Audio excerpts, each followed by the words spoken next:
তো দেখো প্লেটটা কিন্তু রেডি হয়ে গেছে। তো বন্ধুরা দেখতে পাচ্ছ আমার হাতে আছে কিন্তু রাকেশ ভাইয়ের রসগোল্লা প্লেট। আর রাকেশ ভাই একটু দোকানে গেছে, তো সেই জন্যই কিন্তু আমি মানে প্লেট বানাতে বসে পড়েছি। তো চলো প্লেটটাকে বানাই। দিয়ে দিলাম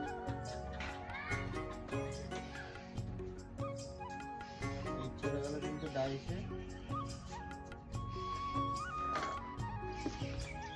এবার এটাকে আস্তে করে ঘুরিয়ে দেবো, ঘুরিয়ে দিলাম। এবার মাত্র 5-7 সেকেন্ড ওয়েট করলে প্লেট কিন্তু আমাদের রেডি হয়ে যাবে। দেখা যাক। ভীষণ গরম লাগে।